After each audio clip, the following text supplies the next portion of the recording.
Ready or നോട്ടിൻ്റെ second part here I come ഇപ്പോൾ digitally release ആയിട്ടുണ്ട്, OTT അവൈലബിൾ ആയിട്ടുണ്ട്. ഇത് തിയേറ്ററിൽ ഞാൻ കാണുമെന്ന് വിചാരിച്ചാണ്, എനിക്ക് പക്ഷേ മിസ്സായി. ഈ സാധനം ഫസ്റ്റിൻ്റെ അതേപോലെ തന്നെ നല്ല ബ്രൂട്ടലായിട്ടുള്ള കുറേ വയലൻസ് ഒക്കെ ഉള്ള അതേ ഇൻറ്റൻസിറ്റി ഉള്ളൊരു പടമാണ്.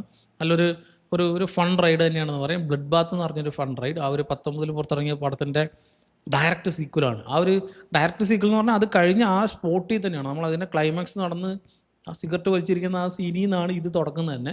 സോ ഒരു പ്രോപ്പർ ഡയറക്റ്റ് സീക്വലായിട്ട് നമുക്ക് ഫീൽ ചെയ്യും, വെറുതെ കുത്തിക്കയറ്റി വെച്ച പോലെ. ആൻഡ് ഒരു പ്രോപ്പർ കൺക്ലൂഷനും ആ ഒരു ക്യാരക്ടറിനും ആ ഒരു സ്റ്റോറിക്കും കൊടുക്കാനും അവർക്ക് പറ്റുന്നുണ്ട്. ഇനി വലിച്ചു നീട്ടി കുറേ സാധനങ്ങൾ ചിലപ്പോൾ ഒരു പക്ഷേ സ്പിൻ ഓഫ് ഒക്കെ വരുമായിരിക്കും, പക്ഷേ ഈ ഒരു ക്യാരക്ടറിൻ്റെ ആ ഒരു ആർക്ക് പ്രോപ്പറായിട്ട് കംപ്ലീറ്റ് ചെയ്ത് ആ ഒരു സ്റ്റോറി കംപ്ലീറ്റ് ചെയ്ത് വെക്കാൻ ഇവർക്ക് സെക്കൻഡ് പാർട്ടിൽ പറ്റുന്നുണ്ട്.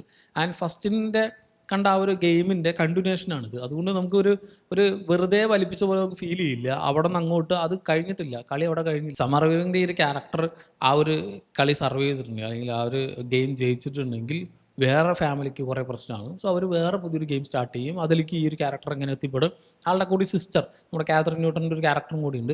ഇവർ രണ്ടുപേരും കൂടി എങ്ങനെ എത്തിപ്പെടും. അപ്പോൾ കുറച്ചും കൂടി ഇൻട്രസ്റ്റിംഗ് ആയിട്ടുള്ള കുറേ പ്രിമേഴ്സ് ഇവർ സെറ്റ് ചെയ്യാൻ നോക്കുന്നുണ്ട്. ആൻഡ് എല്ലാം ഒന്നും വർക്കായിട്ടില്ല എന്ന് പറയാം. കുറേയൊക്കെ ഒരു ക്ലീഷേഡായിട്ട് കുറേ സാധനങ്ങൾ പോയെങ്കിലും അതിൻ്റെ ഒരു ക്ലൈമാക്സ് പോർഷനിലേക്കൊക്കെ എത്തുന്ന സമയത്ത്, അല്ലെങ്കിൽ ഇതിൻ്റെ ഒരു ടോട്ടൽ ടോൺ, ആ ഒരു സാത്താനിക് ടച്ചൊക്കെ ഇവർ കൊണ്ടുവരുന്നുണ്ട്.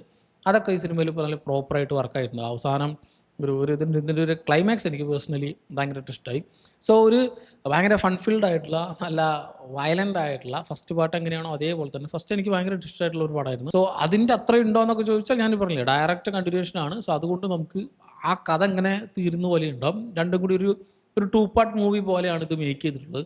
ആൻഡ് ഈ പറഞ്ഞ പോലെ ബ്രൂട്ടലായിട്ടുള്ള കുറേ സീക്വൻസുകളുണ്ട്. ബ്ലഡ് ബാത്ത് എന്ന് പറഞ്ഞ കുറേ സാധനങ്ങളുണ്ട്. അതുകൊണ്ട് ഈ ചോര കണ്ട പ്രശ്നമുള്ളവരൊന്നും അധികം കാണാൻ നിൽക്കണ്ട. കാരണം പക്ഷേ അതിങ്ങനെ ഡിസ്കസ്റ്റിംഗ് ആയി. ഇപ്പോൾ റീസെൻ്റ്ലി മമ്മി കണ്ട പോലെ അതൊക്കെ ഒരു ബോഡി ഹൊററായിരുന്നു. അത് നമുക്ക് കാണുമ്പോൾ ഇങ്ങനെ പുളിച്ചു തട്ടി വരില്ല. ആ സെറ്റപ്പ് അല്ല ഇതിൽ ഈ പറഞ്ഞ പോലെ ഒരു ആക്ഷൻ കോമഡി എന്ന ഒരു ജോണറിൽ പോകുന്ന, എന്നാൽ ഇതിൽ ഹൊററും ഈ ഫാൻറ്റസി എലിമെൻറ്റ്സ് എല്ലാം കൂടി അടങ്ങുന്നൊരു സാധനമാണ് നമുക്കറിയാം ready or not. So second part ഈ പേര് നന്നായിട്ട് എനിക്ക് ഇഷ്ടപ്പെട്ടു, ഹിയർ ഐ കം. റെഡി ആണെങ്കിലും അല്ലെങ്കിലും ഞാൻ ദാ വരുന്നു എന്ന് പറഞ്ഞിട്ട് അവർ പെട്ടെന്ന് തന്നെ ആ ഒരു ഗെയിമിലേക്ക് കയറുന്നതും തുടർന്നുള്ള കാര്യങ്ങളൊക്കെയാണ്. ഒരു 1.5 മണിക്കൂർ എന്തോ ഉള്ളൂ.